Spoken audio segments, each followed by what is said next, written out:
That's why Rouhani got elected in the first place. That's why he launched his charm offensive.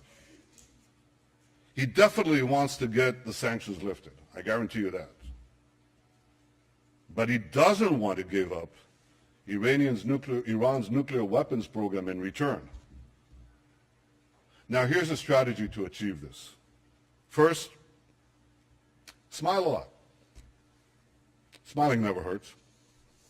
Second, pay lip service to peace, democracy, and tolerance.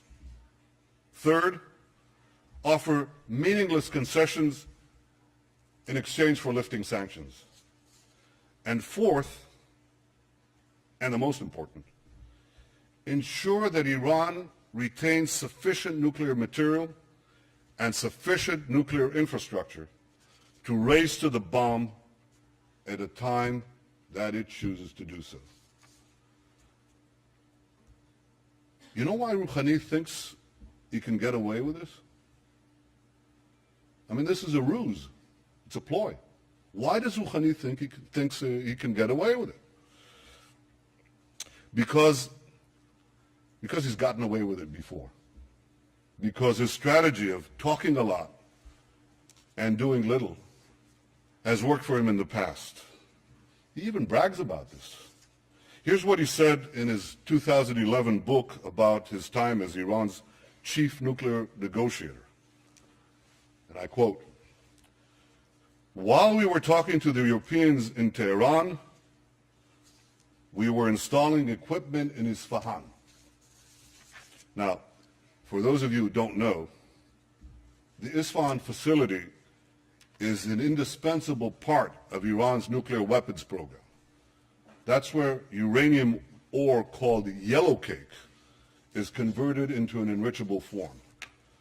Rouhani boasted, and I quote, "By creating a calm environment, we were able to complete the work in Isfahan." He fooled the world once. Now he thinks he can fool it again. You see, Rouhani thinks he can have his yellow cake and eat it too.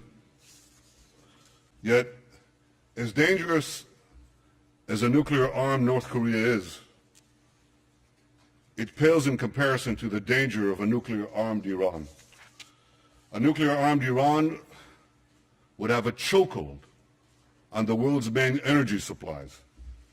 It would trigger nuclear proliferation throughout the Middle East, turning the most unstable part of the planet into a nuclear tinderbox. And for the first time in history, it would make the specter of nuclear terrorism a clear and present danger. A nuclear-armed Iran in the Middle East wouldn't be another North Korea. It would be another 50 North Koreas. Now, I know that some in the international community think I'm exaggerating this threat. Sure, they know that Iran's regime leads these chants, death to America, death to Israel, that it pledges to wipe Israel off the map. But they think that this wild rhetoric is just bluster for domestic consumption. Have these people learned nothing from history? The last century has taught us that when a radical regime with global ambitions gets awesome power, sooner or later, its appetite for aggression knows no bounds. That's the central lesson of the 20th century. And we cannot forget it. The world may have forgotten this lesson. The Jewish people have not. Iran's fanaticism is not bluster. It's real. This fanatic regime must never be allowed to arm itself with nuclear weapons.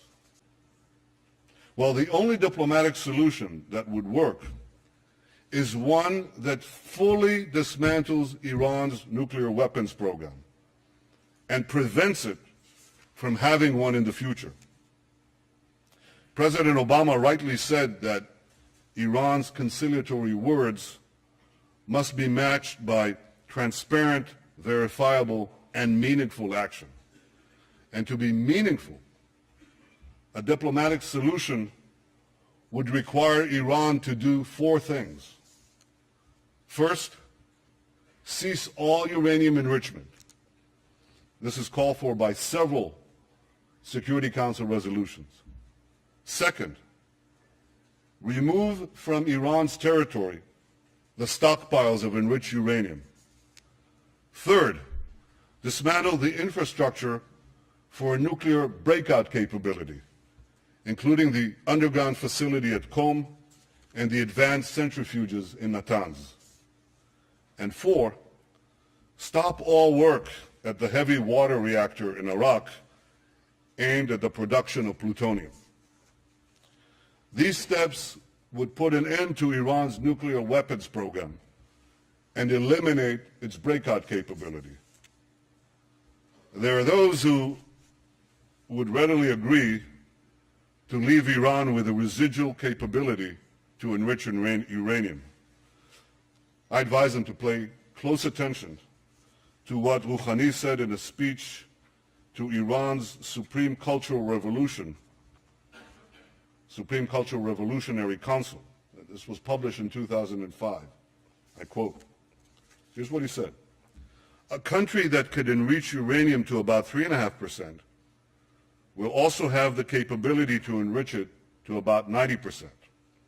Having fuel cycle capability virtually means that a country that possesses this capability is able to produce nuclear weapons. Precisely. This is why Iran's nuclear weapons program must be fully and verifiably dismantled. And this is why the pressure on Iran must continue. So here's what the international community must do. First, keep up the sanctions. If Iran advances its nuclear weapons program during negotiations, strengthen the sanctions. Second, don't agree to a partial deal. A partial deal would lift international sanctions that have taken years to put in place in exchange for cosmetic concessions that will take only weeks for Iran to reverse. Third, lift the sanctions only when Iran fully dismantles its nuclear weapons program. My friends, the international community has Iran on the ropes. If you want to knock out Iran's nuclear weapons program peacefully, don't let up the pressure. Keep it up. We all want to give diplomacy with Iran a chance to succeed. But when it comes to Iran, the greater the pressure, the greater the chance. 3 decades ago, President Ronald Reagan famously advised, trust but verify. When it comes to Iran's nuclear weapons program, here's my advice.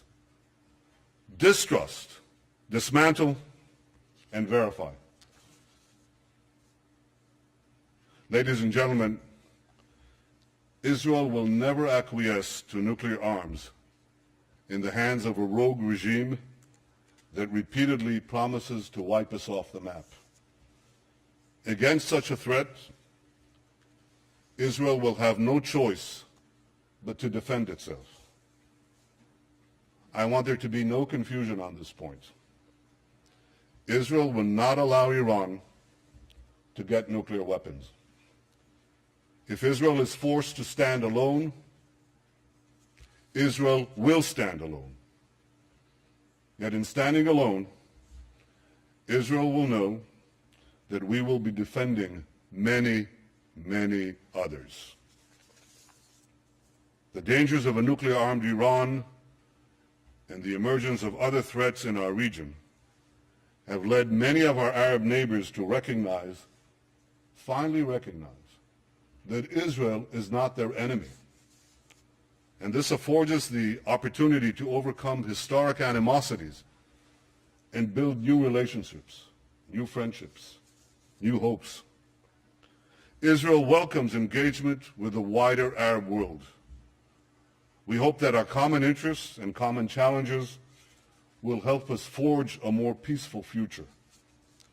And Israel continues to seek an historic compromise with our Palestinian neighbors, one that ends our conflict once and for all. We want peace based on security and mutual recognition, in which a demilitarized Palestinian state recognizes the Jewish state of Israel. I remain committed to achieving an historic reconciliation and building a better future for Israelis and Palestinians alike. Now, I have no illusions about how difficult this will be to achieve. 20 years ago, the peace process between Israel and the Palestinians began. 6 Israeli prime ministers, myself included, have not succeeded at achieving peace with the Palestinians. My predecessors were prepared to make painful concessions. So am I. But so far, Palestinian leaders haven't been prepared to offer the painful concessions they must make in order to end the conflict. For peace to be achieved, the Palestinians must finally recognize the Jewish state, and Israel's security needs must be met. I am prepared to make an historic compromise for genuine and enduring peace, but I will never compromise on the security of my people and of my country, the one and only Jewish state. Ladies and gentlemen, one cold day in the late 19th century,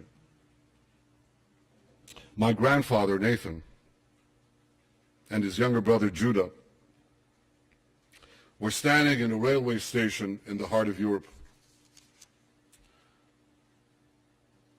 They were seen by a group of anti-Semitic hoodlums who ran towards them, waving clubs, screaming, "Death to the Jews." My grandfather shouted to his younger brother to flee and save himself. And he then stood alone against the raging mob to slow it down. They beat him senseless. They left him for dead. And before he passed out, covered in his own blood, he said to himself, "What a disgrace. What a disgrace. The descendants of the Maccabees lie in the mud, powerless to defend themselves." He promised himself then that if he lived, he would take his family to the Jewish homeland and help build a future for the Jewish people. I stand here today as Israel's Prime Minister because my grandfather kept that promise. And so many other Israelis have a similar story, a parent or a grandparent who fled every conceivable oppression and came to Israel to start a new life in our ancient homeland. Together we've transformed a bludgeoned Jewish people, left for dead, into a vibrant, thriving nation, defending itself with the courage of modern Maccabees, developing limitless possibilities for the future. In our time, the biblical prophecies are being realized. As the prophet Amos said, "They shall rebuild ruined cities and inhabit them. They shall plant vineyards and drink their wine. They shall till gardens and eat their fruit. And I will plant them upon their soil, never to be uprooted again." The people of Israel have come home, never to be uprooted again.